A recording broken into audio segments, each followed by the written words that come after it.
Hi everybody, welcome to Chapter 11 in our course. We're looking at developmental supervision. Once again, this is from the Glickman, Gordon, and Ross-Gordon textbook, and this is our basically way of tying everything together.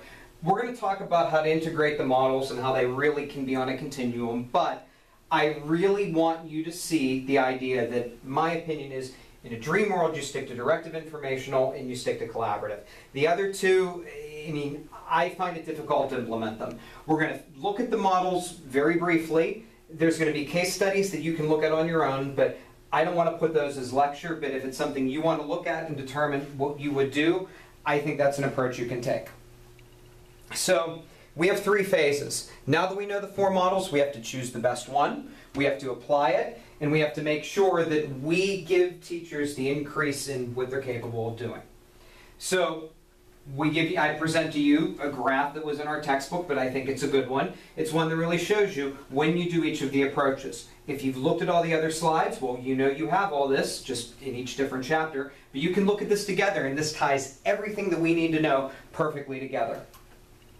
So the first phase is really choosing the correct approach.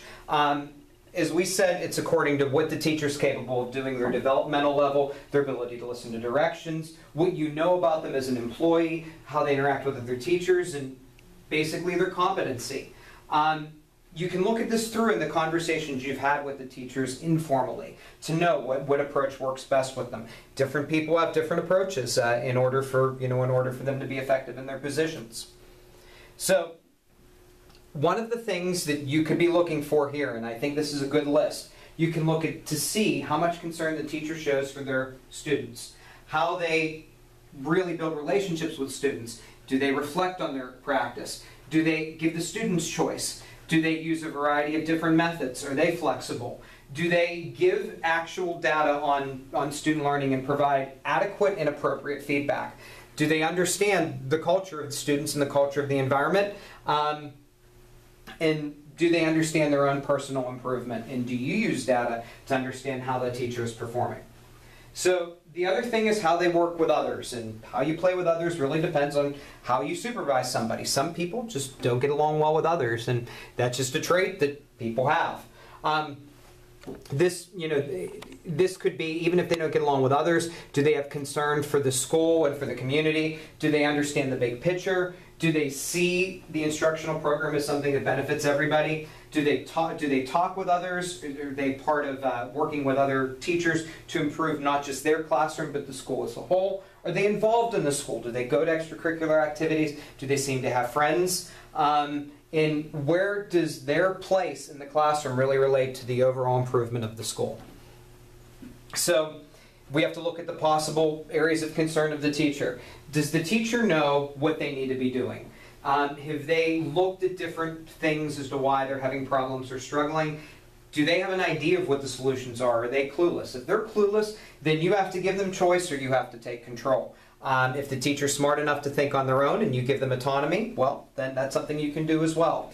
Is the teacher decisive? Do they know what the correct decision is? Do they do what they say? Or do they need assistance? So these are all things that you need to consider when you're deciding whether or not you're going to give them control or you're going to take it as the supervisor. And the next step is you apply it. You have to consider years of experience and talents of the teacher. I think it's a no-brainer to mention that if the conversation is not going well and the teacher is attacking you, then you relinquish some of the control you were willing to give them. This is a continuum. You can make choices in these models, but I would argue you consistently have to do one of the approaches. But be flexible, apply different approaches, group differently. It's obviously depending on the years of experience that the teacher has and what that looks like too.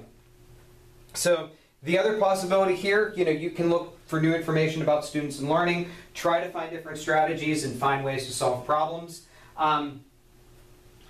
If you can group the teachers to make decisions where there are higher level functioning teachers with novice teachers or teachers that aren't, hopefully they can learn strategies and approaches from them. That's the ultimate goal and that's what we're hoping for. Sometimes you have to make decisions related to professional development. You have to do guided reflection. You have to balance between what real experience and discussion looks like, and you have to provide personal support and in continuity where you possibly have to as well. So the other area that you can do is this notion of peer coaching. This is different than conversation. So after the conference exists, take some time and explain to them why you did it. And this is good with a teacher who's thinking about being a leader. Sit down and say, see, the approach I took with you was directive informational. I didn't know if the decision you made was going to benefit all of us, so I gave you 3 possible choices. There are negatives in letting teachers into your mind, though. There are positives to it, too. But if you let teachers know how you think, then you're showing your cards. So think about the approach and personality of the teacher and what they want before you decide whether or not this is an absolute model that you're going to plan on using. So that's it. When we reconvene, we're going to talk about technical skills when we're working on this textbook again.